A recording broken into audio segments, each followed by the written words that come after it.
오늘도 우리가 함께 읽은 이제 에베소서 1장에 이 기록된 말씀을 통해서 하나님께서 주시는 은혜를 우리가 함께 나누기를 원합니다.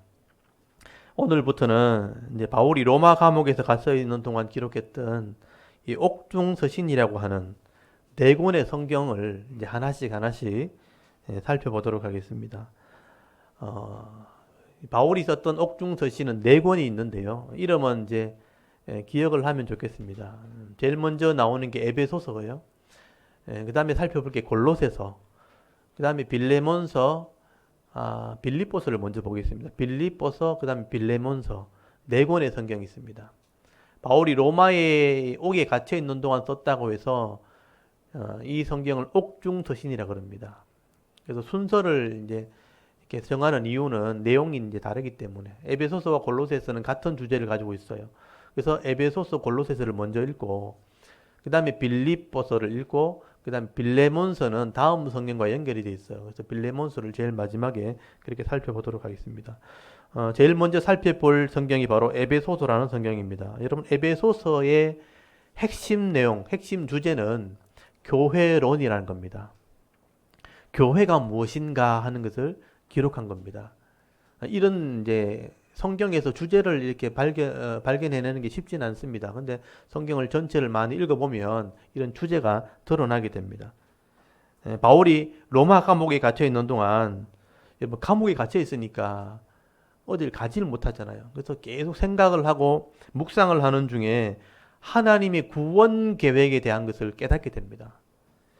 그리고 바울은요, 이 감옥에 갇혀 있는 동안 하나님의 뜻이 무엇인지를 다시 한번 정리를 하고 발견하게 됩니다.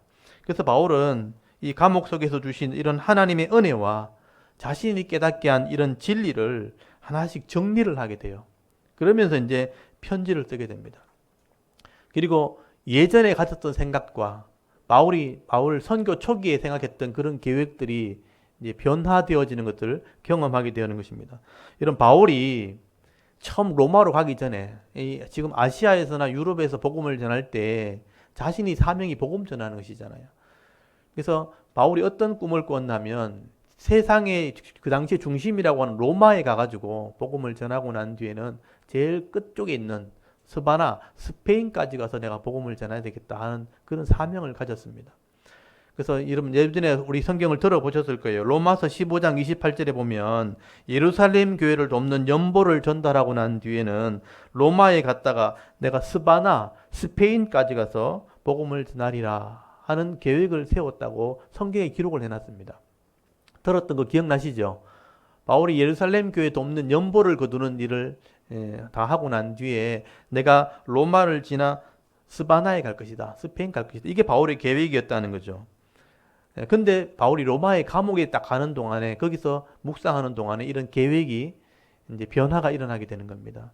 이런 내용들은요, 사실 성경을 꼼꼼하게 자세히 보지 않으면 잘 드러나지 않습니다. 그래서 잘 보셔야 되는 거예요. 이런 바울은 땅 끝까지 복음을 전하는 것이 자기 사명이라고 생각했습니다. 그래서 아시아에서 열심히 복음을 전했고요. 또 유럽에까지 건너가서 복음을 전하고 난 뒤에는 이제 세상의 중심 로마에 갔다가 땅 끝까지 스페인까지 가서 복음을 전할 것이라 하는 사명을 가지고 있었습니다. 그런데 바울이 가이사라에서 2년 동안 갇혀 있었고요. 또 연이어서 로마에 2년을 갇혀 있으면서 많은 것을 정리를 하게 되고요. 또 찾아오는 사람들에게 하나님 말씀을 전하면서 다시 한번 많은 것을 깨닫게 되어진 겁니다. 그래서 바울이요, 더 이상 다른 곳에 가서 복음을 전하기보다는 하나님께서 이 땅에 이루시고자 하는 하나님의 나라가 뭔지를 알게 된 거예요. 그래서 교회가 어떤 것인가 하는 것을 다시 한번 깨닫고 정리하면서 이것을 편지로 쓰게 되는 것입니다. 그래서 바울은 땅 끝까지 가는 것이 자기의 사명이라고 생각했어요. 근데 그보다 더 중요한 게 있다는 것을 바울은 로마 감옥에 있는 동안 깨닫게 된 것입니다. 이런 복음을 땅 끝까지 전하는 것보다 더 중요한 게 뭔가? 그거는 하나님께서 이 땅에 교회를 세우기를 원하신다는 거예요. 바울이 땅 끝까지 갈 수 없잖아요. 그러니까 이 땅의 모든 것을 복음을 전하는 것은 다음 세대가 할 일이고, 그 당시에 바울이 해야 될 일이 무엇인가? 여러분, 하나님이 원하시는 것이 무엇인지를 바울이 다시 한번 깨닫게 된 겁니다. 하나님께서 원하시는 것은 교회의 성숙함이라는 것입니다. 여러분, 교회가 성숙해지지 않으면요, 전도하는 것도 어떻게 보면 의미가 없을 수 있습니다. 교회가 성숙하지 못한 상태에서, 여러분, 하나님의 뜻을 바로 세우지 않은 상태에서 아무리 많은 사람이 교회에 들어온다 해도요, 하나님 앞에 성숙하지 못하면 교회는 변질돼 버립니다. 금방 타락해 버리는 것이죠. 그래서 여러분, 교회가 이 땅 가운데 성숙하게 세워지는 것, 그게 어떻게 보면 더 중요하다는 것을 바울이 깨닫게 된 것입니다. 그래서 바울은 3년 동안 사역했던 이런 에베소 교회가 제일 핵심이 되는 곳이에요. 그 에베소 교회를 중심으로 해서 하나님 나라를 세워야 되겠다. 그래서 그 에베소 교회 편지를 쓰게 된 거죠. 그게 에베소서입니다. 그래서 하나님 나라, 이 에베소에 3년 동안 사역했던 그 뿌리를 통해서 교회가 세워지면 좋겠다. 바른 교회가 세워지기 위해서 교회가 무엇인가 하는 것을 정리를 해서 편지를 쓰게 돼요. 그래서 이 에베소서가 교회론이라고 보는 것입니다. 여러분, 이 교회는요, 사람이 이렇게 모여가지고 그냥 저절로 생긴 게 아닙니다. 사람이 노력해서 만들어낸 결과도 아니에요. 이 교회라는 것은요, 하나님께서 이미 창세전부터 계획하신 거예요. 그걸 바울이 깨닫게 된 거죠. 오늘 말씀을 보시면 그게 드러나게 될 겁니다. 하나님께서 이 교회를 창세전부터 이미 계획하셨고, 또 이 교회를 통해서 하나님이 영광 받으시기를 원하시기 때문에 하나님 뜻대로 교회를 세우겠다고 말씀하신 것입니다. 그래서 이 에베소서라는 성경은요, 이제까지 바울이 썼던 어떤 다른 성경과도 다른 내용의 편지를 담고 있는 것입니다. 여러분, 이 이전에 편지를 썼던 것은 바울이 막 바쁘게 다니면서 복음을 전하면서 어떤 문제가 생겼을 때 그 문제를 해결하려고 편지를 쓴 거예요.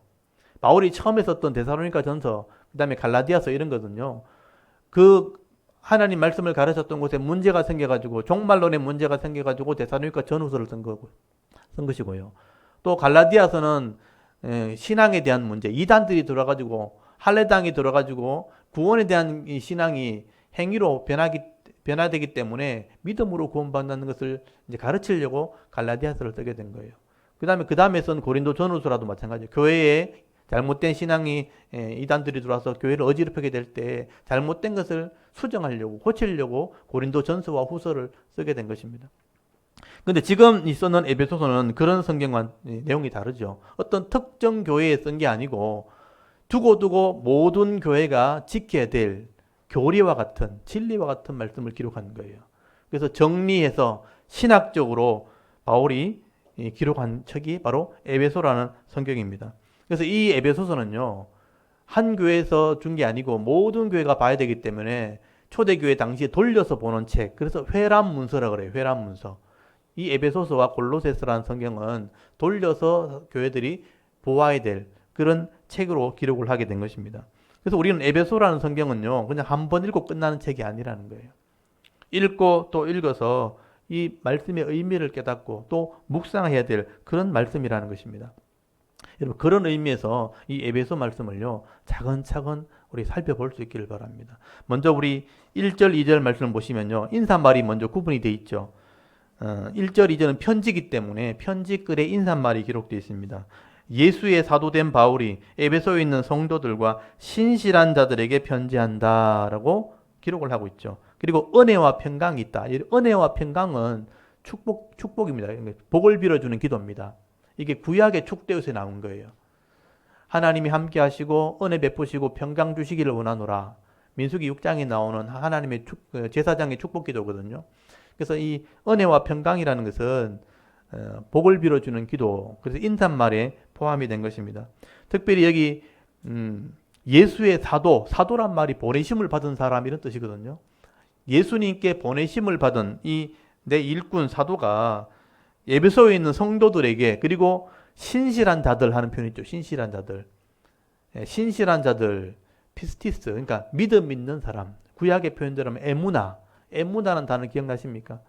이런 변하지 않는 믿음을 가진 사람들에게 내가 이 편지한다. 그러니까 이 에베소라는 성경은요, 믿음을 가진 사람이 읽어야 될 성경이에요.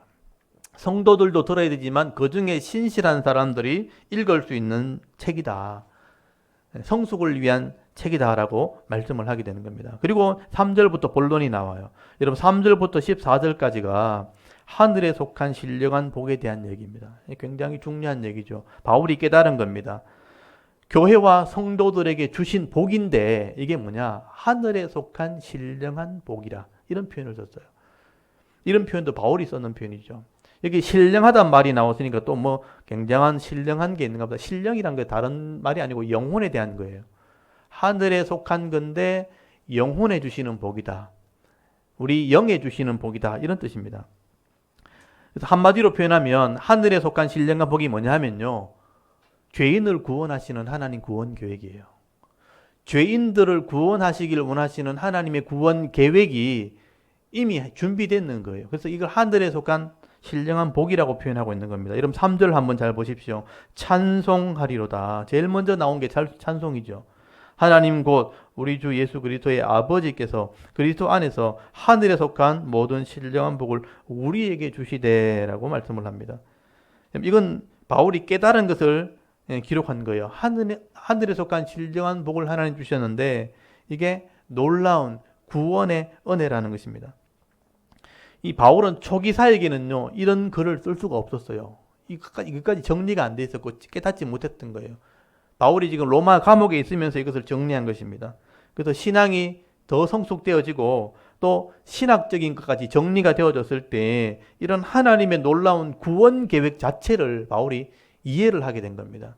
그래서 깨달은 것을 지금 정리를 하게 된 거죠. 그래서 바울의 첫 마디가 뭐냐 하면 찬송이에요. 찬송하리로다. 찬송할 수밖에 없다는 거죠. 찬송이라는 것은 찬송이란 단어 자체가 칭송한다란 말로 번역이 제일 이제 잘 된 거예요. 칭송한다, 칭찬한다. 우리가 하나님을 칭찬하는 게 말이 좀 어폐가 있잖아요. 피조물이 창조주한테 칭찬한다 좀 이상하잖아요. 그래서 칭찬한다는 위에 사람이 아래 사람을 칭찬하는 거잖아요. 그래서 우리가 높인다 이런 표현을 쓰는 거죠. 그래서 하나님을 칭찬한다는 것을 하나님을 높인다 또는 자랑한다. 그걸 좀 더 이제 쉽게 표현하면 감사한다 이런 표현을 쓰는 거예요. 찬송한다는 표현이 하나님에 대한 것을 드러내고 자랑하고 감사한다라고 이해하시면 되는 거죠. 그래서 바울이 이 글을 쓴 곳이 감옥이라는 걸 생각한다면요. 여러분 감옥 속에서 찬송이라는 게 좀 어울리지 않잖아요. 하나님의 놀라운 구원 계획을 알게 되면 그 장소가 어디든 간에 하나님을 높이게 돼 있다는 거예요.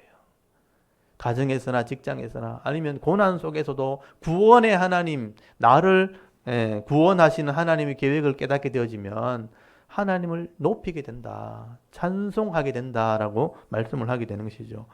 이 찬송하실 분이 우리에게 주신 게 뭐냐? 하늘에 속한 신령한 복이라. 그래서 여러분 4절부터 그 하늘에 속한 신령한 복이 뭔지를 설명하기 시작하는 겁니다. 이 글들을 잘 보시면요. 이게 번역해서 이렇게 글을 써놨기 때문에 이게 연결돼서 계속 달아서 설명해 놨어요. 그래서 조금 어렵게 느낄 수 있는데 제가 좀 쉽게 설명을 해보겠습니다. 여러분 4절 한번 보십시오. 곧 창세 전에 그리스도 안에서 우리를 택하사, 여기 핵심이 되는 구절을 표시를 좀 해주면 좋겠어요. 택했다. 먼저 택했다는 택하사 우리로 사랑 안에 그 앞에 거룩하고 흠없게 하시려고 그 기쁘신 뜻대로 우리를 예정하사. 예정이란 단어가 중요하죠. 예수 그리스도로 말미암아 자기 아들들이 되게 하셨으니 아들 되게 했다. 세 가지를 지금 설명하고 있는 거예요. 창세전에 이미 택하셨고 그리고 미리 예정했다는 것은 미리 알고 계셨다. 미리 결정했다라는 거예요. 그리고 자기 아들 되게 하셨다. 양자 삼으셨다라고 말씀을 하는 것입니다. 사실 여기 나오는 말이요. 이걸 어떻게 해석하냐에 따라서 신학적인 견해가 달라지게 됩니다. 여기서 교리가 나오게 된 거예요. 그래서 이 지금 에베소서 1장 4절 말씀을 어떻게 해석하냐에 따라서 이제 교단이 나눠질 정도로 해석이 달라질 수 있는 것이죠. 근데 그렇게 하면 복잡해지니까 저는 이 말을 제가 어떻게 이해했냐면요. 하나님께서는 이미 창세 전에 모든 사람들을 구원할 계획을 세우셨다. 이렇게 이해하시면 돼요. 하나님은 창세 전에, 그러니까 창조 이전에 모든 사람, 인격체들을 구원하실 것을 이미 계획해 놓으셨다. 그래서 택했다라는 표현을 쓸 거예요. 그리고 예정했다라는 표현을 썼고 아들 되게 하셨다. 이거는 하나님의 구원 방법, 계획을 지금 얘기하는 것입니다. 이게 특정한 어떤 사람을 선택했다 이런 개념이 아니에요. 이걸 때문에 오해를 하게 되는 거죠. 어떤 사람을 갈라서 해가지고 요것만 정했다, 예정했다 이런 개념이 아니고 이미 모든 사람을 다 구원해 놓을 계획을 다 세웠다. 창조 전이니까, 창세 전이니까 모든 사람을 구원할 계획을 세우셨다. 그리고 아들 될 계획을 세웠다는 것은 여러분 거꾸로 얘기하면 모든 사람이 다 구원받을 자격이 있고 모든 사람이 다 하나님 아들 될 자격이 있다라는 것을 설명을 하게 되는 것입니다. 여기서 중요한 게 뭐냐면요. 하나님의 구원의 시점. 이게 창세전이라는 거예요. 창세전에 이미 이것을 계획하셨다. 그리고 이미 이것을 선택해 놓으셨고 이미 예정해 놓으셨다. 그래서 이것을 그리스도 안에서 그 사랑 안에서 그 앞에 흠이 없게 하려고 택하셨다라고 말씀을 하게 되는 것이죠. 그리고 그 기쁘신 뜻대로 미리 정하셨다. 그리스도로 말미암아 십자가를 통해 아들 되게 할 계획을 세우셨다. 이걸 계획이란 단어를 써야 이해가 되는 거예요. 그래서 하나님께서 선택하시고 예정하시고 죄인들을 구원할 아들을 통해서 예수님을 통해서 아들 삼을 계획을 이미 세우셨다. 이게 하나님의 구원 계획, 구원 방법, 그리고 그 범위를 설명하고 있다라고 이해하시면 되겠습니다. 여러분 하나님은요. 인간을 만드시기 전에 이미 우리 약점을 알고 계셨어요. 우리가 죄인 될 것을 알고 있었고 우리 허물도 알고 있었다는 거예요. 그래서 이미 구원할 계획도 이미 세워놓으셨다는 거죠. 이게 하나님의 전능하심이라는 것입니다. 그래서 사람이 타락하기 전에 이미 이것을 다 준비해 놓았다는 것을 바울이 깨닫게 되었다는 거죠. 이게 하나님의 계획이라는 것이 중요한 것입니다. 그리고 우리가 택하시고 예정하신 목적이 뭔가 여러분 6절을 보시면요. 이렇게 계획하신 목적이 나와요. 거저 주시는 하나님의 은혜의 영광을 찬송하게 하려고 하나님께서 이 구원 계획을 세우셨다. 이건 하나님께서 우리에게 요구하시는 거예요. 하나님이 구원하실 때 구원받은 백성에게 기대하는 게 뭐냐면 하나님을 찬송하기를 아까 말했던 칭송하기를 기대하고 계시다는 거죠. 이게 하나님 마음이기도 하고 하나님 명령이기도 한 것입니다. 그래서 여러분 찬송한다는 의미가 나를 구원하신 하나님을 기억한다는 거예요. 그 하나님을 내가 이렇게 칭송한다, 드러낸다, 높인다라는 뜻입니다. 우리가 이제 뭘 잘하는 사람 보면 막 이렇게 칭찬하잖아요. 최고, 이렇게 하면 최고, 대단하다, 신기하다. 어떻게 그렇게 하냐? 이게 칭찬이거든요. 나를 구원하신 하나님을 그렇게 높이기를 하나님 기대하고 계시기 때문에 그렇게 하기 위해서 우리를 구원하셨다. 한마디로 그냥 요약하면 그 구원을 감사하게 하려고 우리를 구원하셨다라고 말씀을 하게 되는 것이죠. 여러분 하나님의 그 기대가 뭐냐면요. 택한 백성이 나를 구원했다는 것을 기억하기를 원하신다는 거죠. 근데 그 감사 자체가 없으면 구원이 없는 거나 마찬가지죠. 하나님께서는요. 자기 백성에게 구원했다는 것을 기대하고 계신다. 그리고 이걸 아는 것이 믿음이라는 거예요. 하나님이 우리를 구원했다는 것을 아는 것 자체가 우리에게 믿음이 되는 것이죠. 그래서 하나님은 우리가 하나님을 자랑하기를 원하신다는 것. 그것 때문에 하나님 구원을 계획하신 것입니다. 그리고 7절부터 보시면요. 계속 설명을 해나갑니다. 실제적인 이루어진 구원을 설명합니다. 우리는 그리스도 안에서 그의 은혜의 풍성함을 따라 그의 피로 말미암아 속량, 속량이라는 단어가 중요합니다. 값을 지불한다. 속량, 곧 죄사함을 받았다. 죄의 값을 지불했다. 이건 실제적으로 이루어진 거죠. 이는 이유를 설명하죠. 그가 모든 지혜와 총명을 우리에게 넘치게 하사 그 뜻의 비밀, 비밀이라는 단어도 중요합니다. 이것도 알려지지 않은 것인데 우리에게 알리신 것이고 알게 하는 것이 복입니다. 그의 기쁘심을 따라 그리스도 안에서 때가 찬 경륜을 위하여 예정하신 것이니 하늘에 있는 것이나 땅에 있는 것이 다 그리스도 안에서 통일되게 하려 하심이라 라고 말씀을 합니다. 다소 복잡하게 보이지만 사실은 간단한 얘기예요. 실제적으로 하나님께서 역사 속에서 이런 구원을 이루시는 행위를 말하는 겁니다. 역사 속에서요. 예수님 보내셔가지고 예수의 피값으로 속량했다. 값을 지불했다는 거예요. 그리고 모든 사람에게 이것을 여러분 알게 했다는 게 중요해요. 지혜와 총명이라는 단어 나오죠. 지혜와 총명을 하나님 주셔서 그 뜻의 비밀을 알게 하신 것이 복이라는 것입니다. 여러분 하나님께서는요. 우리의 죄인 될 것과 허물과 약점을 이미 알고 계셔서 준비해 놨다 그랬죠. 실제 준비해 놓으시고 실제 역사 속에서는 하나님 법대로 하나님 방법대로 죄값을 지불하시고 실제 역사 속에서 이것을 기록해 놓은 거예요. 그게 성경이에요. 죗값을 지불하겠다고 계획했고 그걸 이루는 것을 실제로 기록을 했고 그 성경에 기록된 것을 지혜와 총명을 줘가지고 알게 하신 거죠. 성경을 읽을 때 그것을 알게 하신 것이 하나님의 계획이에요. 비밀이었던 것인데 알게 하신 것. 여러분 구원의 사실을 아는 것이 하나님 복이라는 것입니다. 여러분 이 비밀의 사건을 알게 한 목적이 뭐냐? 중요한 게 10절이에요. 하늘에 있는 것이나 땅에 있는 것이 여러분이 다 포함되어 있죠. 다 그리스도 안에서 통일되게 하려 하심이라. 하나님께서 우리를 이 구원을 알게 하신 목적이 뭐냐? 이 땅에 있는 모든 것이 통일되게 하려고. 이게 교회를 말하거든요. 이 통일되게 한다는 말이 참 재밌는 말이에요. 통일되게 한다는 말로 번역을 했지만 사실은 하나 되게 했다는 표현이 더 이제 맞는 표현이에요. 이 통일이라는 단어가 제가 이제 헬라어를 이렇게 보면 원어를 제가 계속 살펴보는데 이 단어가 굉장히 길어요. 제가 한번 읽어줄 거예요. 읽어드리겠습니다. 아나케 팔라이 오마이. 이 스페링이 굉장히 길어요. 아나케 팔라이 오마이. 굉장히 긴 단어예요. 제가 외우려고 해도 너무 길어가지고 못 외울 정도로. 이 통일이라는 단어 자체의 의미가 뭐냐면요. 어떤 제목을 달아가지고 그 안에 다 집어넣었다 이런 뜻이에요. 이러면 이게 막 흩어져 있는 물건들을 한 곳에 모을 때 통을 이렇게 만들어 놓고 이름표를 붙이잖아요. 제목을 딱 붙여가지고 그 통 안에 다 집어넣으면 하나 되잖아요. 그런 개념이에요. 여러분 흩어져 있는 모든 죄인들을 예수라는 이름 안에 다 집어넣었다 이런 뜻이에요. 하나님 구원 계획하시고 실제로 법적으로 값을 지불하시고 이것을 성경에 기록해서 알게 하셔가지고 그 안 사람을 예수라는 이름 안에 딱 집어넣었다. 그게 교회라 이런 뜻입니다. 교회. 이걸 계획하신 것이라 그렇게 설명하는 것이죠.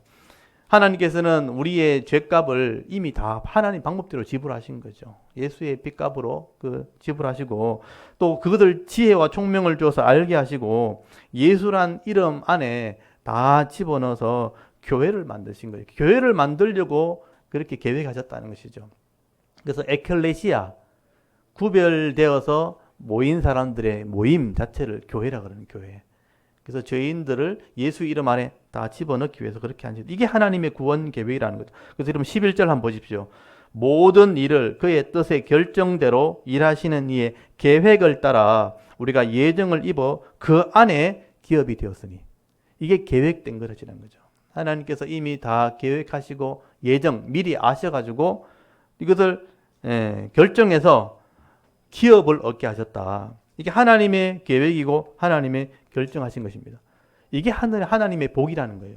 그리고 여러분 13절부터 마지막으로 보증서를 써주셨다.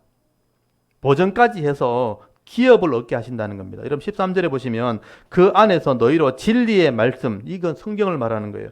곧 너희의 구원의 복음을 듣고 그 안에서 또한 믿어 약속의 성령으로 인치심을 받았으니 이는 왜냐하면 우리 기업의 보증이 되사 그 얻으신 것을 속량하시고 그의 영광을 찬송하게 하려 하심이라 라고 말씀을 하게 되죠. 여러분 하나님의 구원 계획이 진리라는 이런 말씀을 기록해가지고 이 말씀을 통해서 알고 믿는 자들에게는요 성령으로 보증서를 써주셨다. 여기 성령으로 인쳤다는 게 무슨 말이냐면 이는 도장을 찍는 걸 의미하는 거죠. 우리 보증서를 말하는 거예요.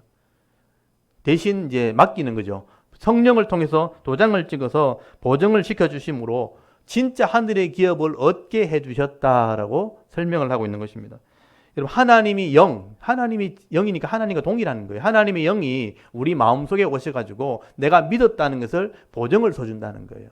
그래서 도장을 찍어준다. 우리 서류를 만들듯이 성령이 내가 믿었다는 것을 내 속에 와가지고 확인하고 도장을 찍어줘서 보증서를 써줬으니까 하늘에 가면 이 성령의 보증으로 말미암아 진짜 하늘의 기업을 얻게 하셨다. 그래서 하늘의 기업을 얻는 보증이 성령이라는 거예요. 이게 하나님이 영을 그렇게 하나님께서 말씀하고 있는 것이죠. 그래서 하늘의 기업, 이 기업이란 뜻은 상속권이란 뜻이 상속권. 하늘에 있는 것을 상속받는 권한을 말합니다. 상속권을 하늘에 있는 복을 하나님이 성령을 통해서 도장을 찍어서 보증서를 써주셔서 진짜 하늘의 복을 받을 수 있도록 하나님께서 예비해 놓으셨다. 그래서 이 성령을 파라클레토스, 보혜사라고 그러죠. 보혜사, 변호사. 우리를 변호해 주는 사람, 죄인이지만 죄값이 지불되었다는 것을 변호해 주는, 그래서 보증서까지 되어주는, 그게 성령이라는 거예요. 그렇게 해서 내 구원을 확정시켜 주셨다. 이게 하나님께서 예배해 놓은 것이다. 이게 구원이라는 것입니다. 그러므로 이런 하나님의 구원 계획은요, 말씀을 통해서 알려진 거예요.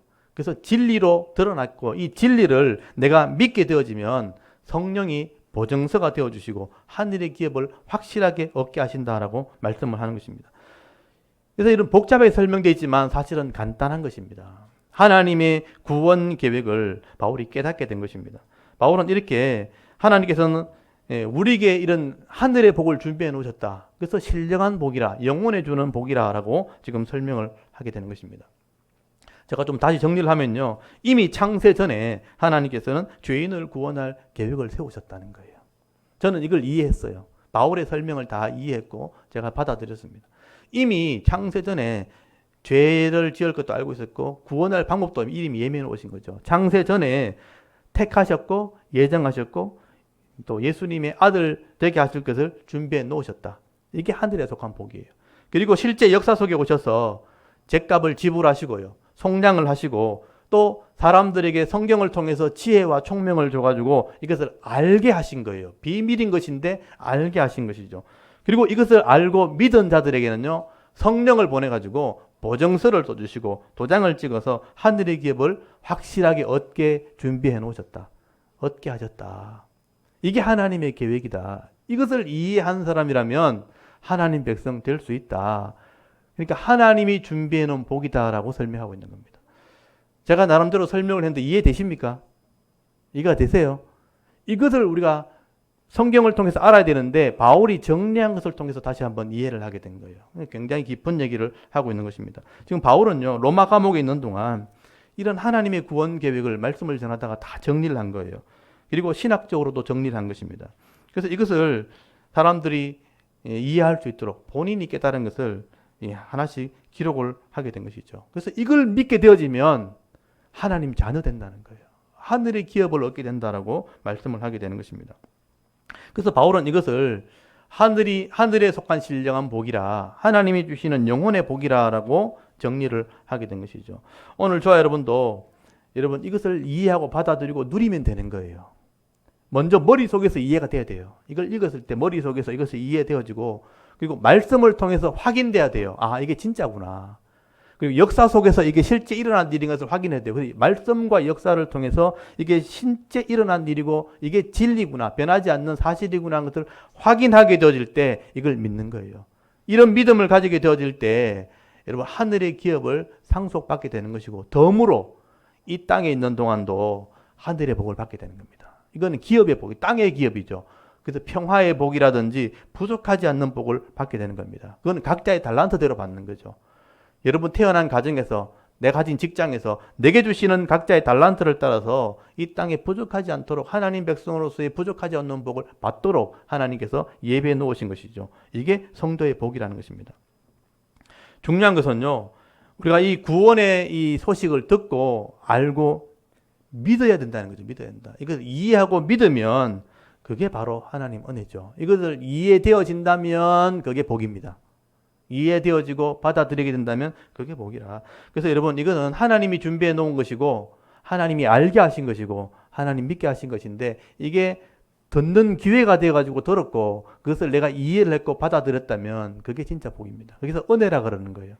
그래서 2장 여러분 거기 2장 8절 한번 펴보세요. 한 장만 넘어가면 2장 8절 한번 읽어볼까요? 이거 이해되었다면 이제 앞으로 계속 설명할 건데 이게 하나님 은혜라는 거죠. 2장 8절 한번 읽어보겠습니다. 시작. 너희는 그 은혜에 의하여 믿음으로 말미암아 구원을 받았으니 이것은 너희에게서 난 것이 아니요 하나님의 선물이라. 아멘. 이 말이 이해되죠? 이미 준비해 놓으신 것이죠. 내가 살아가면서 들었고 이게 이해가 되었고 받아들였다면 이건 너희에게 난 것이 아니고 하나님의 선물이라는 거예요. 그 은혜로 인해서 믿음으로 말미암아 구원을 받게 되는 겁니다. 이건 하나님의 구원 계획을 우리가 이해한 것이죠. 오늘 저와 여러분들이 이 하나님의 구원 계획을 사도 바울의 말을 통해서 이해하고 이런 받아들였다면 죄에서 구원받은 거예요. 하나님 자녀가 된 것이고 이미 보증서를 받은 거죠. 그래서 이 땅에서 하나님의 자녀의 복을 받게 된 줄을 믿으시길 바랍니다. 그게 우리 믿음이 되어야 되는 것이죠. 그리고 중요한 것은요, 이런 하나님의 자녀가 되는 목적이 있다는 거죠. 이 땅에 있는 동안 이런 하나님의 은혜를 찬송하는 것, 드러낸다는 거예요. 드러내게 하고 하나님의 영광을 위해 살아가도록 그렇게 우리를 구원하신 것입니다. 그래서 우리가 하나님 말씀을 배우는 목적이 이거예요. 하나님 말씀을 배워야 말씀대로 내가 하나님을 드러내게 되는 거예요. 하나님 마음을 알아야 드러내죠. 하나님이 어떻게 살아가는지 알아야 그걸 드러내죠. 그래서 말씀을 성실히 배워야 돼요. 그래서 배운 만큼 살게 돼 있는 거예요. 믿음은 잘 들어서 가지면 되는데 내가 살아가는 삶은 지식에서 나온단 말이에요. 말씀을 잘 배워야 배운 만큼 살아가게 되고 배운 만큼 드러내게 되는 거예요. 그래서 하나님 말씀을 우리가 성실하게 배워야 하나님 백성답게 사는 겁니다. 또 하나님 백성답게 복을 받게 돼 있어요. 믿었다 해놔놓고 하나님 말씀을 모르면 삶의 방식은 여전히 욕심과 세상 방식이에요. 그러면 복을 절대 받을 수가 없어요. 그래서 하나님 백성이라 해도 복을 제대로 못 받는 사람이 되기보다는 말씀을 잘 배워서 이왕이면 하나님 백성답게 복을 받고 나도 즐기고 남을 도와줄 수 있는, 그래서 의미 있는 삶을 사는 거죠. 그냥 가치 없이 내 인생 내 것이라 하면서 혼자 이렇게 살아가는 것보다 하나님 말씀대로 순종해서 다른 사람을 섬기며 나누며 하나님을 드러내며 살아가는 것이 훨씬 가치 있는 인생입니다. 이게 우리 평생 해야 될 고민인 거죠. 우리가 얼마만큼 배워서 얼마만큼 살지는 여러분이 고민하시고 또 배우시고 또 훈련 받으셔야 돼요. 훈련 받은 만큼 살게 돼 있고요. 또 사는 만큼 복을 받도록 하나님께서 우리에게 은혜 베푸신다. 앞으로 이제 그런 내용이 계속 나오게 될 것입니다. 그래서 오늘 하늘에 속한 신령한 복이 뭔가 하는 것을 좀 이해하시면 좋겠어요. 그래서 오늘 저와 여러분들이 하나님의 놀라운 계획 가운데 이제 하나님의 자녀가 되었다는 것을 이 말씀을 통해서 깨달으셨다면 그것을 감사하고 또 드러내고 찬송하면서 내 욕심대로 사는 것이 아니라 하나님 뜻을 이루면서 살아갈 수 있는 믿음 있는 주의 백성들 다 될 수 있기를 간절히 소원합니다.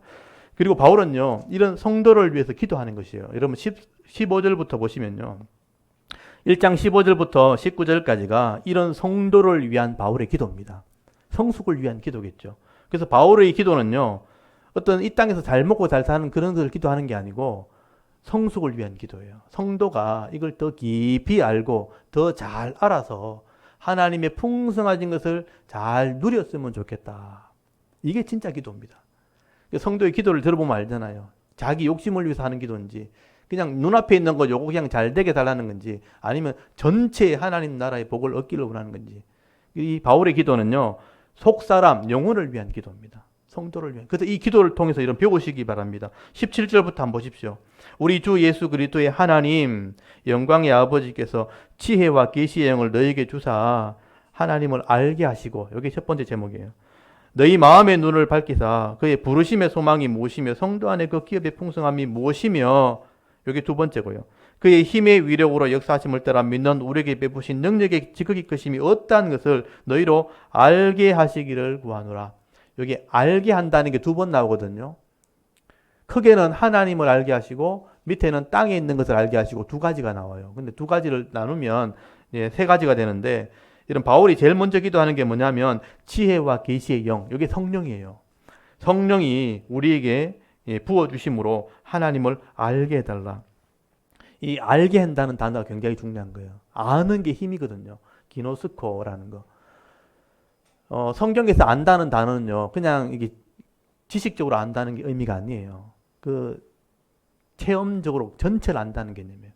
내가 저 사람 안다 할 때 그냥 이름 아는 거 하고요, 저 사람 같이 살면서 아는 게 다르잖아요. 내가 이제 뭐 이렇게 과일을 안다 할 때 과일을 그냥 이름을 아는 거 하고 실제 먹어본 사람하고 다르잖아요. 그러니까 내가 어떤 과일을 안다 할 때는요, 그 과일의 성분과 모든 것을 다 이해하고 먹었을 때 그 맛까지 다 이해했을 때 그걸 안다 그러거든요. 여기 안다는 개념은 뭐냐면 하나님을 다 안다는 개념이에요. 그래서 바울이 그렇게 되기를 바란다는 거죠. 성령, 이 계시의 영, 지혜의 영이 우리 가운데 오셔서 하나님을 다 알았으면 좋겠습니다. 이게 첫 번째 기도 제목이에요. 하나님을 알아야 바른 믿음을 가진다는 거예요. 제 기도 제목도 이겁니다. 우리 성도들이 하나님을 좀 알았으면 좋겠습니다. 그리고 두 번째가 뭐냐면요, 마음의 눈을 밝히사 부르심의 소망과 기업의 풍성함을 알게 한다. 앞에 나왔다는 것은 기노스코라는 것은 전체를 다 안다는 개념인데 여기 두 번째 알게 한다는 단어가 달라요. 에이도라는 단어인데 요거는 지식적인 배워서 아는 거예요. 요거 달라요. 구분되어 있어요. 그래서 부르심의 소망, 내가 왜 하나님 백성 되었는지, 기업의 풍성함, 이 땅의 복이 뭔지 그걸 성경을 통해서 배워야 되는 거예요. 내가 왜 부름받았는지, 왜 구원받았는지, 내가 하면 어떤 복을 받아야 되는지 성경에 기록되어 있단 말이에요. 이걸 지식적으로 배워야 아는 만큼 살게 돼 있어요. 그래서 이것을 내 마음의 눈이라고 때, 내 마음의 눈이 뭐냐 하면요. 이성의 눈이 열려가지고 이 말씀을 다 읽었을 때 이걸 알았으면 좋겠다 하는 게 바울의 기도 제목이에요. 여러분, 이 부르심의 소망을 알게 될 때 내 사명을 알게, 내가 뭘 하며 살아야 되겠구나 하는 걸 아는 거죠. 여러분, 인생을 살지만 자기 사명 모르는 사람들은요, 자기 눈앞에 닥친 문제 해결하다가 시간 다 보냅니다, 여러분. 공부하는 거 쫓겨가지고 공부하다가 끝나고, 공부가 뭔지도 모르고 공부하는 거예요. 그냥 공부해야 한다 하니까 공부하고, 직장 나오면 직장 가야 된다, 대학 가야 된다, 이것만 매달리다가, 나중에 결혼해야 된다, 결혼에 매달리다가, 집 사야 된다, 집 사는데 매달리다가, 자식 키워야 된다, 자식 키우는데 매달리다가, 그러다 시간 당하는 거예요. 내가 뭘 할지 모르는데, 현실에 주어진 것 따라서 계속 그냥 끌려다니는 거죠. 그건 사명이 아니에요. 내게만 주신 사명이 있다는 거예요. 그게 부르심의 소망이에요. 이 사명을 알면요, 이 땅에 하는 것은 기본적인 것만 하면 되는 거예요. 성실하게 살면 내게 주신 사명 감당할 때 내게 주시는 은혜와 기쁨이 있다. 그리고 기업의 풍성함, 이 땅에 진짜 하나님 복을 받아 누리는 사람이 되어진다. 이게 진짜 성도의 땅에 있는 복을 얘기하는 겁니다. 이 복을 누렸으면 좋겠다 하고 바울이 기도하는 것이고요. 세 번째가 하나님의 능력이에요. 여러분, 하나님의 힘의 위력과 또 하나님의 능력이 얼마나 큰지를 알게 해달라. 거기 19절 잘 보십시오. 그의 힘의 위력으로 역사하심을 따라 믿는 우리에게 베푸신 능력의 지극히 크심이 어떠한 것을 너희로 알게 하시기를 했고, 거기 18절에 거기 너희 마음의 눈을 밝히사 그 부르심의 소망이 무엇이며 성도 안에 그 기업의 풍성이 무엇이며 하고 쭉 연결되어 있잖아요. 그래서 알게 한다는 게 다 이렇게 알게 한다는 단어 안에 다 연결되어 있는 거예요.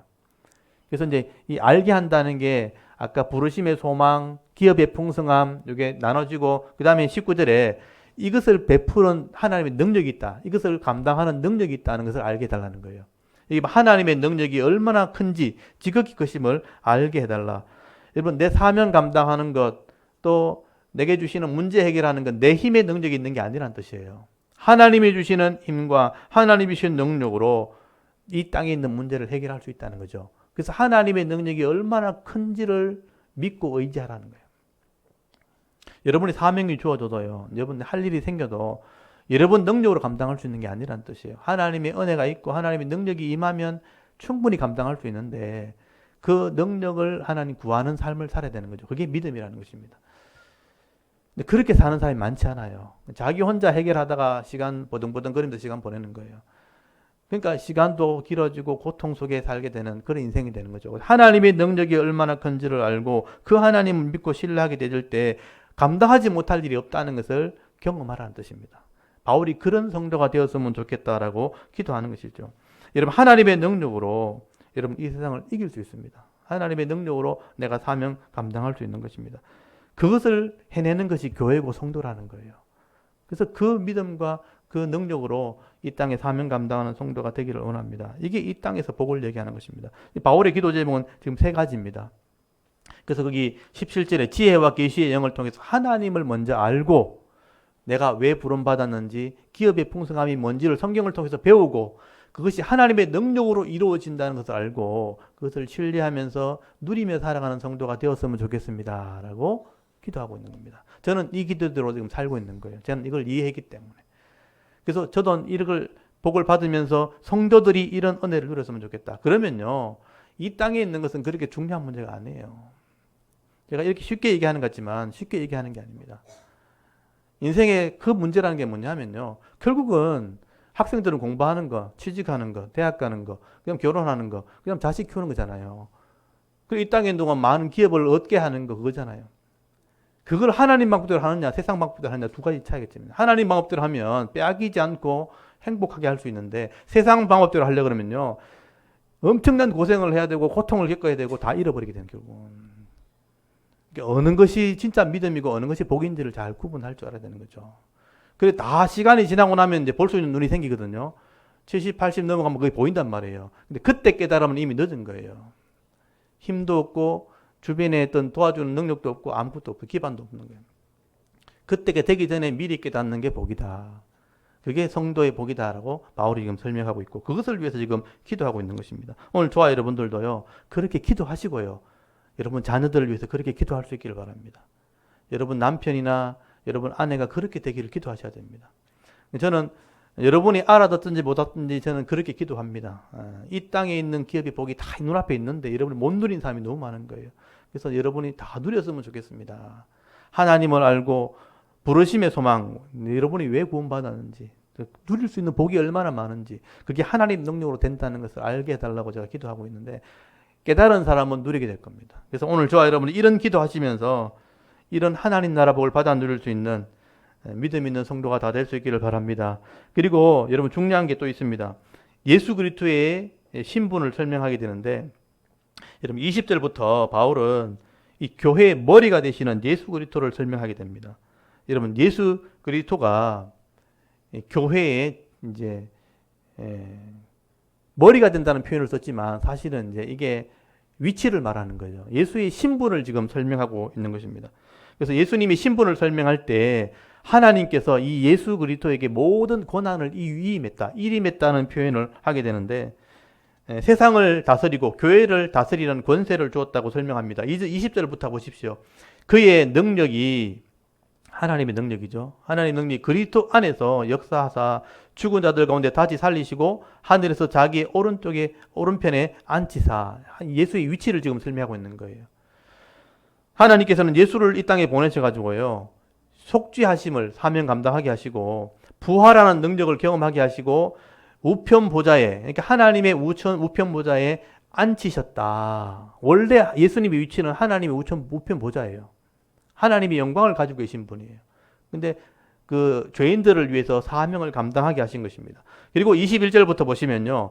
이 우편 보좌에 앉으신 예수님에게 이런 통치, 권세, 능력, 주권, 이 세상에 있는 것, 앞으로 오는 세상, 이 하나님 나라의 모든 것들을 일컫는 이름 위에 그 위에 하나님 이름을 예수님의 이름을 두셨다라고 설명을 하게 됩니다. 이 이름 21절 보십시오. 모든 통치, 권세, 능력과 주권과 이 세상뿐 아니라 오는 세상에 일컫는 모든 이름이잖아요. 이름이 뭐냐 하면 그걸 대표하는 그러니까 쉽게 말하면 명패.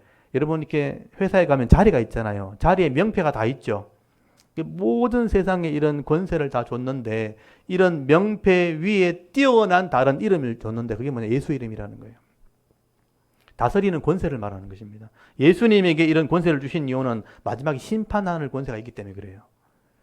예수님께서 모든 세상을 다스리는 권세를 가지는 이름을 가졌다. 그 모든 이름 위에 뛰어난 이름이에요. 뛰어난 이름을 예수에게 주셨다. 그리고 22절 만물을 그의 발 아래 복종하게 하시고 그를 만물 위에 교회의 머리를 삼으셨다. 만물과 구별된 성도, 교회의 머리를 삼으신 분이 누구냐? 예수 그리스도예요. 예수님의 신분을 지금 설명하고 있는 것입니다. 여러분 예수님의 이 역할과 신분이 뭐냐? 머리 되는 역할. 신분은 모든 것의 주권자신데 역할은 머리 같은 역할이다. 이런 뜻이에요. 머리라는 게 뭐냐면 리더한다 아니면 대표한다라는 의미를 가지게 되는 것입니다. 예수님의 이런 역할을 바울이 지금 설명을 하게 되는 것이죠. 근데 중요한 것은 이 머리 되신 분의 몸이 있다는 거죠. 몸이 바로 교회라. 이 몸이 지금 예수님의 머리 되신 분의 교회가 바로 몸이 되어졌다. 그래서 우리 교회를 예수의 몸된 교회라는 표현을 쓰게 되죠. 그래서 몸된 교회 이런 표현은 뭐냐면 예수님의 몸된 교회란 뜻이에요. 우리 교회는 예수님이 머리이기 때문에 우리는 예수의 몸된 교회다. 그래서 예수님은 교회의 머리가 되시고 우리 몸은 예수의 몸이 되기 때문에 할 역할이 있다는 의미가 되는 거예요. 예수님은 대표, 리더하는 역할이고 몸은 그를 따라가는, 순종하는 그런 역할을 해야 되는 것이다. 근데 이런 표현들이 뭐냐면 바울이 썼던 표현들이에요. 다른 성경에 이런 표현이 나오지 않아요. 바울이 정리했다는 거예요. 예수님은 이런 신분을 가지고 계시고 이런 대표하는 교회의 머리가 되시는 분이고 교회는 예수의 몸이 되는 것이다. 그래서 여러분 2장부터는 이 몸이 어떻게 역할을 해야 되는지를 설명하게 되는 거예요. 2장부터 나오는 얘기는 몸된 교회에 대한 얘기입니다. 앞으로 이제 하나씩 살펴보게 될 거예요.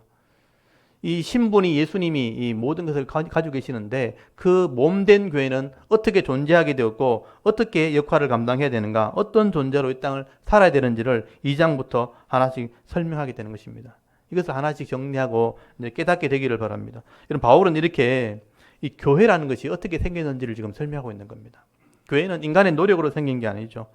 우리 힘으로 만든 것이 아닙니다. 하나님께서 이미 창세 전에 이미 계획하신 거예요. 준비해 놓으신 것이고요. 또 예수의 핏값으로 값을 지불하시고 하나님께서 완성하신 것이 바로 교회라는 것입니다. 그리고 이 비밀을 우리에게 알게 하신 거예요. 성경을 통해서, 역사를 통해서 기록해서 알게 하신 거죠. 우리에게 알게 하시고 또 이것을 믿게 하셔서 기업의 복을 진짜 받을 수 있도록 하나님께서 이미 준비해 놓으신 것입니다. 그걸 누리라고 우리를 교회를 세워주신 것이죠. 그렇기 때문에 우리가 해야 될 일이 뭐냐? 이런 하나님의 은혜를 우리가 이해하고 믿는 겁니다. 그리고 이 하나님의 은혜를 드러내는, 찬송하는 것이고 또 하나님께만 영광을 돌리는 삶을 우리가 살아야 되는 것이죠. 그리고 이 땅에서는요, 우리 이 몸된 교회의 역할을 감당해야 되는 거죠. 우리 그리스도의 몸으로서의 역할, 삶을 살아가게 되어질 때에 이 땅에서 복을 받게 되는 겁니다. 이게 우리 속에 정리가 되어야 되는 거죠. 적어도 우리가 예수 믿는다고 할 때, 하나님 믿는다고 할 때 창조주, 교회를 계획하신 분, 그리고 예수를 믿는다고 할 때 우리 속죄하신 역할을 하시는 분, 그리고 심판의 권세를 가지신 분, 하나님을 믿고 예수를 믿고 우리가 구원받았다고 할 때는 이것이 정리가 되어야 돼요. 이것을 믿고 순종하는 사람으로 이 땅을 살아가야 되는 것이죠. 그래서 이 땅에서 복을 받는 겁니다. 성도로서 이 인생을 복을 받게 되어지고 진짜 약속되어진 하늘의 기업을, 상속권을 가지고 있기 때문에 누리게 되는, 그 복을 받게 되는, 그건 소망으로 지금 가지고 있는 거예요. 이걸 누리면서 이 땅을 살아가는, 그게 신앙입니다. 그러면 여러분 삶 전체가 이런 신앙으로 사라져야 되는 것이죠. 단순한 지식으로 끝나는 문제가 아니라는 것이죠. 그런데 우리가 이런 것이 정리가 되어 있지 않으면, 이런 하나님의 구원 계획을 바울처럼 정리하지 않으면 교회 다니는 게 어떻게 무의미하게 되는 거예요. 그냥 교회 다니는데 그냥 내 욕심 때문에 그냥 교회 다니는 거예요. 내가 무슨 봉사를 한다 해도 그냥 내 뜻을 이루려고 하는 거예요. 그건 별로 의미가 없는 것입니다. 기도를 한다 해도 그냥 내 욕심 이루려고, 내 눈앞에 있는 문제 해결하려고 그냥 세상 사람처럼 기도하는 것으로 끝날 수 있다는 것이죠. 그러나 우리가 이 에베소 말씀을 통해서 교회가 무엇인지, 하나님께서 왜 우리 죄인을 구원하셨는지, 또 내가 왜 구원받았는지 이런 부분을 깨닫게 되어진다면요, 정말 하나님의 뜻을 이루는 삶을 살게 되어지는 겁니다. 정말 믿음으로 살게 되어지고 이 땅에서는 진짜 복 있는 성도로 살아가게 되는 거죠. 이게 성숙한 그리스도인이라고 말할 수 있는 것이죠. 저는 대구 자론교회 성도들이 이런 하나님 말씀의 깊이를 좀 깨달아서 하나님의 뜻을 이루며 살아갈 수 있는, 그리고 바른 믿음으로 살아갈 수 있는 귀한 성도가 되기를 바랍니다. 그래서 오늘 이 에베소 1장 말씀을 정리하면서 이 말씀대로 바른 믿음 가지시고 바울이 기도했던 것처럼 내 영혼을 위한 기도, 먼저 그 나라와 그 의를 위한 기도할 때 하나님이 이것을 이루어 주실 때 이 땅에 필요한 것을 다 누리며 살아갈 수 있는, 그래서 복 있는 자의 삶, 부족함이 없는 이 풍성한 은혜를 누리며 살아갈 수 있는 믿음 있는 주의 권속들, 하나님 백성들 다 될 수 있기를 주의 이름으로 축원합니다. 아멘. 우리 잠깐 기도드리겠습니다. 하나님.